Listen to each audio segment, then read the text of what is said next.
Who's Vicki Anstey? So I started out life in advertising and marketing. I kind of lost myself, I guess, to a corporate world. I just had a kind of light bulb moment and decided that I didn't want to live like that. Ultimately, I quit my career in advertising and set up a bar fitness business, which was the first of its kind in the UK. Someone came up to me and said, would I want to row an ocean? And I remember just instinctively feeling like I had to say yes, although it was probably the most terrifying thing I could take on. I had a near drowning experience as a child. As an adult, it was perhaps the only way that I was ever really going to tackle that fear. Well, I began to plan for it about 3 years before we did it. I guess one of those years was a bonus in terms of timeline because the race was actually postponed due to COVID. That postponement meant that the 2 crew members I was originally meant to do it with were not able to continue.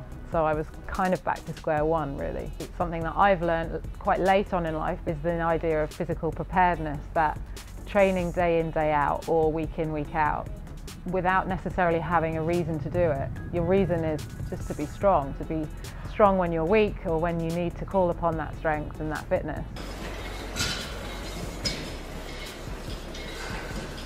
I spent a lot of time in open water trying to deal with, being out of my depth and learning to deal with that. So I was worried that at the point where we lost sight of land, that I might find that overwhelming and not be able to continue. But it's really not until you're actually out there and you're living it that you realise how little you actually know in reality. I'll give you a quick tour of our stern cabin. So this is all our electrical kit here. We went out with lots of bravado. I kind of thought we'd smash it and we'd beat the record with days to spare. The reality was we got out there and on the first night we ended up on our parachute anchor because we couldn't work out our navigation. Added to that, I had terrible seasickness. That lasted for about 20 days. Oftentimes even water I'd bring back up. We prepared 60 days of snacks, which were like all our favourite stuff, so it could be anything you wanted, like chocolate, nuts, whatever, and I couldn't even eat those. Managing all of those things together, it meant the first few days were really, really tough, and the weather was really, really tough as well.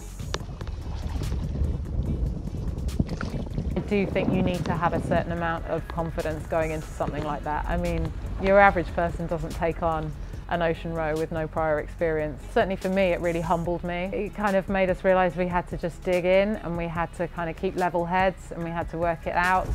We continue to have really challenging It kind of really went up and down in terms of, yeah, we can get this record and no, it's out of our grasp. That was quite difficult to kind of manage mentally. Disappointment of thinking that we'd lost it. We really pulled together as a team when we thought it was again within our grasp, but we just got our heads down and chased it down.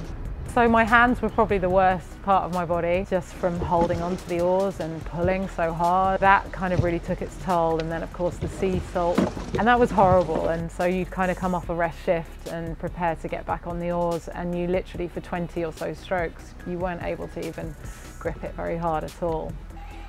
To step off a boat that I'd been on with 2 other people into crowds of people welcoming us back. An amazing experience, but also just hugely overwhelming. I was really weak and could barely walk because you come off the sea and you get kind of land sickness, and yeah, I'd lost 15 kilos in weight, so that was about 20% of my body weight. Severely dehydrated, massively sleep deprived, of course. So I got all of those things and ate everything I wanted to eat, which was the most fun part of it.